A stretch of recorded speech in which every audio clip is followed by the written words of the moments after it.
양과 염소의 비유를 생각을 하면 바로 이사야 58장으로 생각이 옮겨집니다. 왜냐하면 양과 염소의 비유가 이사야 58장에서 말씀하는 것과 똑같은 그런 말씀이라고 생각이 되기 때문입니다. 이사야 58장 7절을 보겠습니다. 또 줄인 자에게 내 양식을 나누어 주며 유리하는 빈민을 집에 들이며 헐벗은 자를 보면 입히며 또 내 고륙을 피하여 스스로 숨지 아니하는 것이 아니겠느냐. 그리하면 내 빛이 새벽같이 비칠 것이며 내 치유가 급속할 것이며 내 공의가 내 앞에 행하고 여호와 영광이 내 뒤에 호위하리니.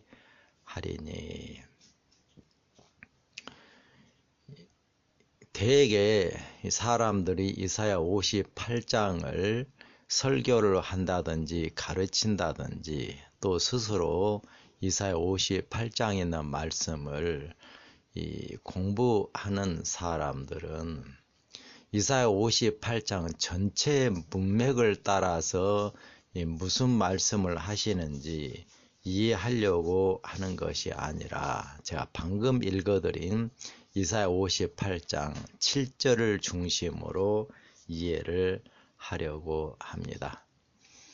이사야 58장 7절만 보면 굶주린 사람, 헐벗은 사람, 그리고 집이 없이 아주 유리하면서 고난당하는 그런 사람들을 돌보라고 하는 그런 의미로 이해가 됩니다.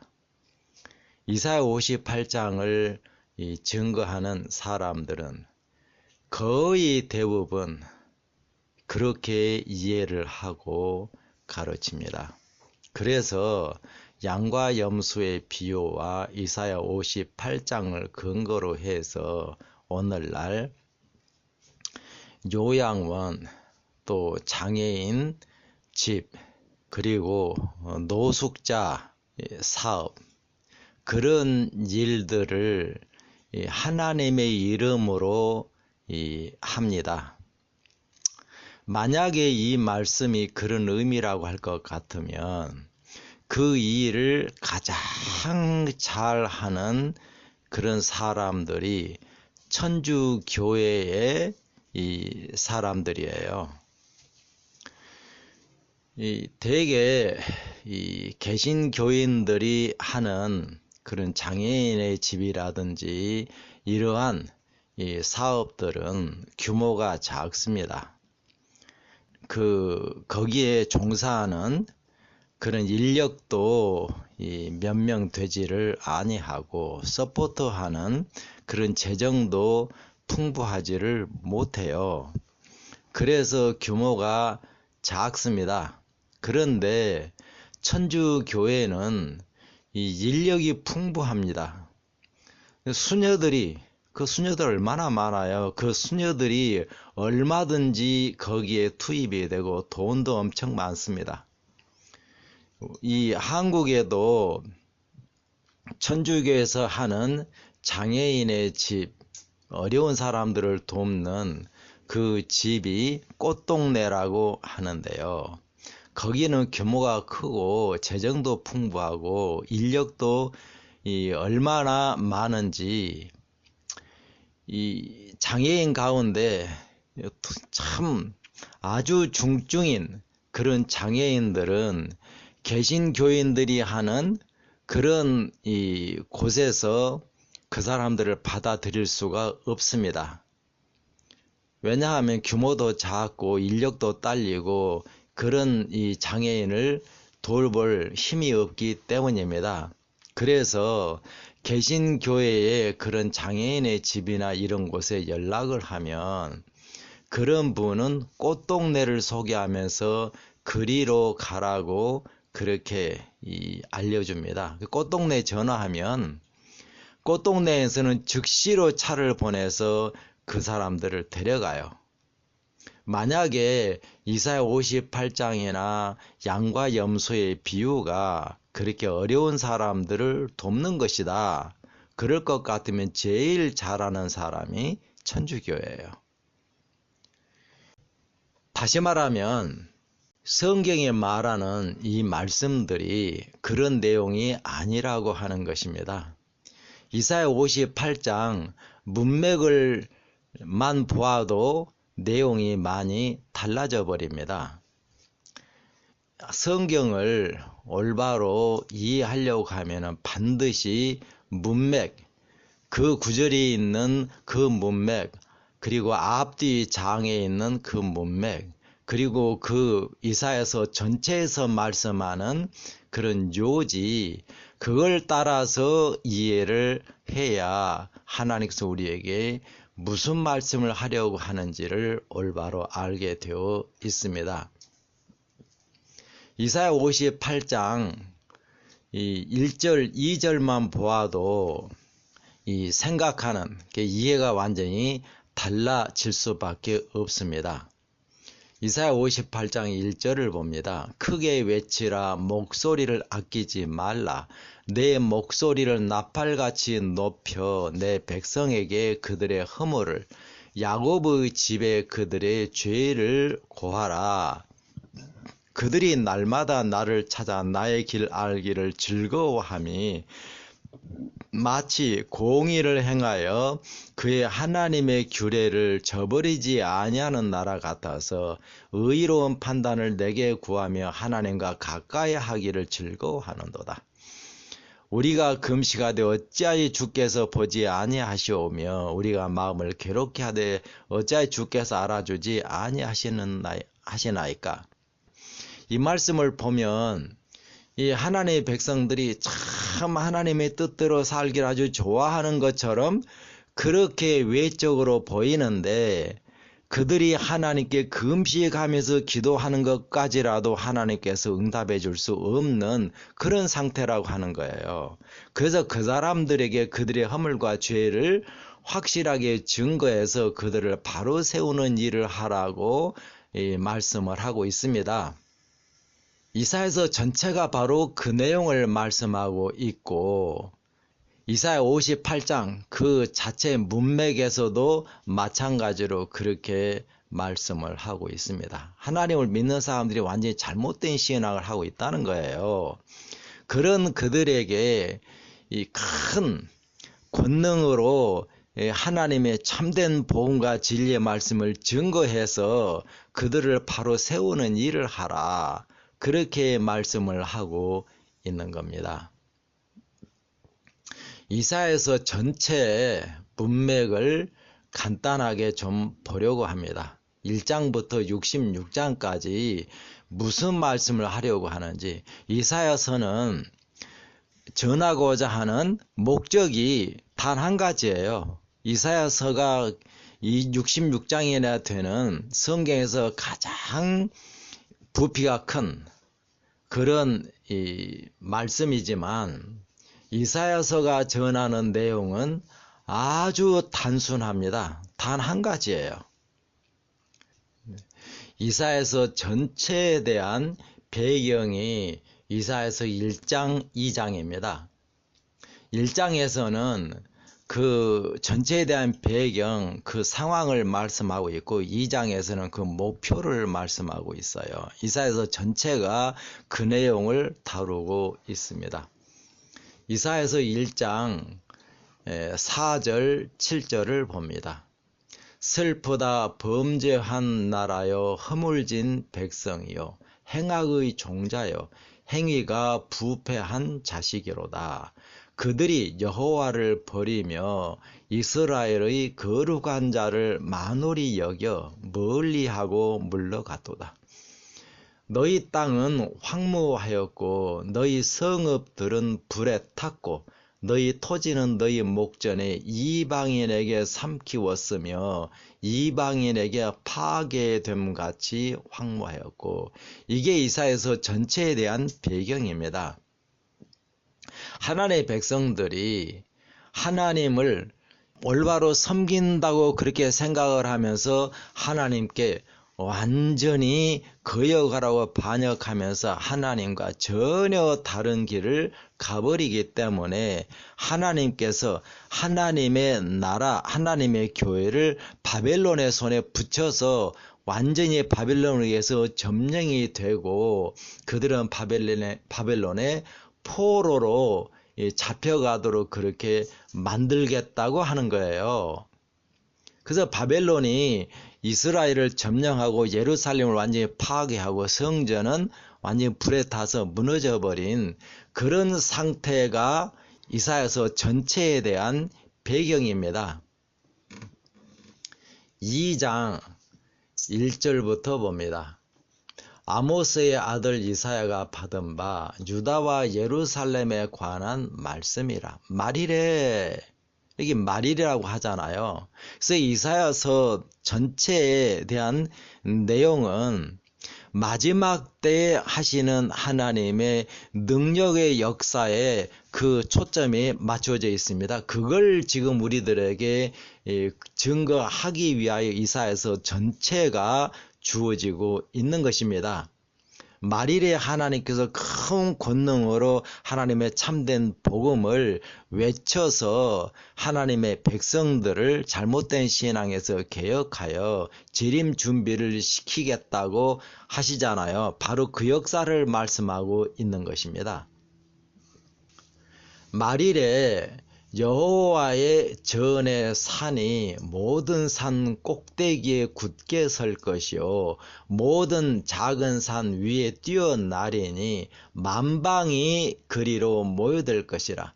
많은 백성이 가며 이르기를 오라 우리가 여호와의 산에 오르며 야곱의 하나님의 전에 이르자. 그가 그 도로 우리에게 가르치실 것이라.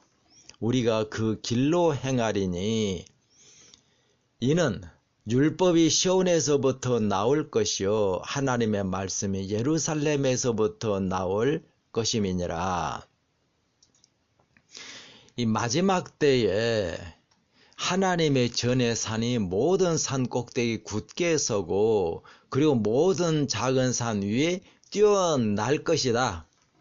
그러니까는 모든 나라들이 그 하나님의 산으로 모여들 것이다. 그렇게 말씀을 하고 있어요. 왜냐하면 그 하나님의 산, 시온산에서부터 율법이 나오고 거기서부터 하나님의 말씀이 증거되기 때문이다.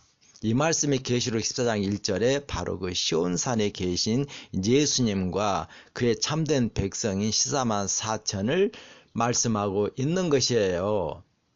그 시온산이 모든 산 꼭대기에 굳게 서고 모든 작은 산 위에 뛰어난다는 말이 무슨 말이냐. 이 말씀은 이사야 시대의 배경으로 이 말씀을 이해를 해야 합니다. 이사야 시대에는 하나님의 백성들이 오늘날 우리처럼 교회에 가서 하나님을 경배하고 예배를 드리고 그런 일을 하지 못했습니다. 그런 일은 바벨론의 포로에서 돌아온 후에야 회당 중심의 예배를 하게 되었고 그때야 이 말씀 중심, 회당, 교회 중심으로 하나님께 예배를 드렸어요. 바벨론의 포로로 사로잡혀 가기 전까지는 이 이스라엘 사람들이 산당에서 예배를 드렸습니다.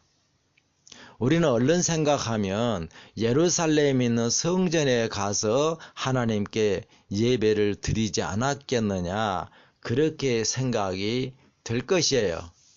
그런데 실제적으로 예루살렘에서 예배 드리는 건 불가능합니다. 매 안식일마다 하나님께 가서 예배를 드려야 될 텐데 예루살렘에 사는 사람들이야 예루살렘 성전에 가서 안식일마다 예배를 드릴 수 있겠죠. 그런데 이스라엘 사람들이 예루살렘에 다 모여서 살았던 게 아니에요. 이스라엘 전체 백성들은 예루살렘에서 상당히 먼 그런 지역들에서 주로 살았어요. 갈릴리에서 사는 사람들만 생각을 해도 갈릴리에서 예루살렘까지 가려고 하면 장정들, 아주 건장한 장정들이 부지런히 걸어서 3일 길입니다. 3일도 부지런히 걸어야 3일 만에 갈 수가 있어요. 보통 갈릴리에서 예루살렘까지 가려면 4일, 5일이 걸립니다. 뭐 3일이라고 할지라도 갈릴리에 살면서 안식일에 예배를 드리기 위하여 안식일 되기 전 3일 전에 출발을 해야 돼요. 그래서 안식일 날 예루살렘 성전에서 예배 드리고 또 3일을 걸어서 갈릴리로 돌아가야 되잖아요. 그러면 왔다 갔다 하는데 일주일이 다 가버려요. 그럼 갈릴리 도착하자마자 다시 예루살렘으로 가야 돼요. 그렇게 살 수는 없잖아요. 거의 자기 사는 지역에서 농사도 지어야 되고 생업을 해야 되고 그렇게 살아야 되는데, 그러므로 하나님께서 하나님의 성전에 와서 하나님을 뵈라고 하는 건 1년에 3차례입니다. 유월절, 오순절, 초막절. 그렇게 3차례만 보이라고 했고 나머지는 자기들이 거하는 그 지역에서 하나님께 예배를 드리도록 했는데, 그들이 자기들이 사는 그곳에서 예배를 드리는 그곳이 산당이에요. 왜냐하면 가나안에 살던 그 사람들, 본래 가나안 족속들이 산당에서 자기 신들을 섬겼어요. 그들의 풍습을 따라 이스라엘 사람들도 산당에서 여호와 하나님을 섬기게 되었는데, 이 산당 예배라고 하는 게 이게 항상 문제를 가져와요. 산당이라고 하는 게 그저 산 높은 곳이나 이 아름다운 그런 이 숲을, 그런 곳에서 예배를 드리게 되는데, 그러려고 하니까 자연스럽게 우상을 세워놓고 예배를 드리게 됩니다. 그래서 산당 예배라고 하는 게 우상 숭배와 항상 결합이 되어 있어요. 이스라엘 왕들 가운데 더러는 이제 우상 숭배를 완전히 깨뜨리기 위하여 우상들을 철저하게 없애는 일을 했는데 산당은 패하지 아니하였더라. 그런 말씀이 그 열왕기상이라든지 뭐 역대상하 이런 곳에 자주 나와요. 왜 산당을 없애지를 못했냐? 산당을 없애버리면 예배 드릴 곳이 없어요. 안식일마다 그러면 어떻게 예배를 드릴 겁니까? 그러니까 산당은 없앨 수가 없었는데, 문제는 산당을 없애지 못하니까 이 우상들을 전부 다 없앴을지라도 자연스럽게 다시 우상 숭배로 돌아와 버렸다고 하는 겁니다. 그래서 바벨론의 포로에서 돌아온 사람들은 자기들이 바벨론에 완전히 멸망한 이유가 바로 우상 숭배였기 때문이다 라고 하는 걸 철저하게 깨달았어요. 그래서 바벨론에서 돌아온 다음부터는 다시는 우상 숭배를 하지 않았는데, 우상 숭배하지 않으려고 하면은 산당 예배를 하면 안 돼요. 그래서 바벨론에서 돌아온 다음에는 회당을 지어놓고 회당에서 이제 우상을 세워놓고 그 앞에 경배하는 것이 아니라 하나님의 말씀 중심으로 예배를 드렸습니다. 오늘날 교회에서 예배 드리는 것과 상당히 유사한 그런 예배를 드린 것이 바로 이 회당 예배입니다. 그런데 이사야 시대에는 산당에서 예배를 드릴 수밖에 없었고, 산당 예배라고 하는 게 우상 숭배와 하나님의 이 신앙이 이게 섞여 있는 그런 이 신앙이에요. 그게 산당 신앙입니다. 그래서 여기 말일에 하나님의 전의 산, 그게 바로 시온산이에요. 시온산이 모든 산당에 있는 그 산들, 산당은 항상 주로 산 꼭대기, 언덕 꼭대기 그런 곳에 산당이 세워져 있습니다. 그래서 모든 산 위에 뛰어난다 그 말은 오늘날 하나님의 교회들, 그 교회들이 참 하나님의 말씀 중심으로 이 교회에서 예배 드린다고 하지만 그 신앙이 산당 예배라고 하는 것입니다. 우상 숭배와 하나님에 대한 신앙이 섞여버린 그런 신앙이라고 하는 거예요. 오늘날 교회들의 신앙이 바로 그렇습니다. 이름은 여호와 하나님을 섬긴다고 하면서 실상은 사단의 가라지를 따라 하나님을 섬겨버리고 있어요. 그게 산당 예배입니다.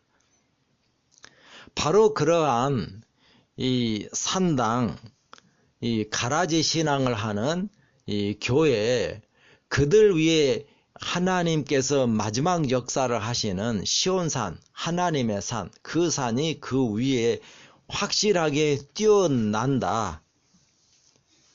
그러니까 그렇게 하나님의 시온산에서 역사하시는 그 복음이 확실하게 증거를 드니까 그 교회 신앙에 젖어있던 사람들 가운데 많은 사람들이 하나님의 전의 산 시온산으로 가면서 그곳에 가서 하나님을 경배하고 거기서 하나님의 말씀이 나오니까 그 말씀을 따라 배워서 살 것이다.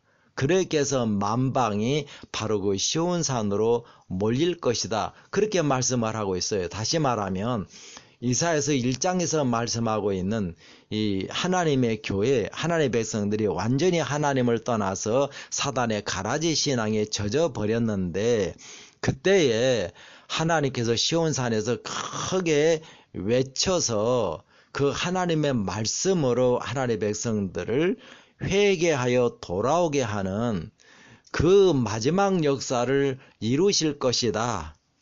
그게 바로 이사야서 1장 2장에서 말씀하고 있는 것이고 그 말씀을 이사야서 전체에서 말씀하고 있는 것이에요. 그래서 이사야서 58장 1절에서 크게 외치라. 목소리를 아끼지 말라. 하나님의 백성인 하나님의 교회에 그들의 잘못, 사단의 가라지 신앙을 확실하게 알리라. 그렇게 말씀을 하고 있는 거잖아요. 이사야가 크게 외치지 않았습니다. 이 말씀은 하나님의 권능의 역사가 일어날 때에 대한 예언이에요. 바로 마지막 때의 그와 같은 역사가 일어날 것인데 그때에 대한 말씀을 하고 있는 게 이사야서 58장입니다.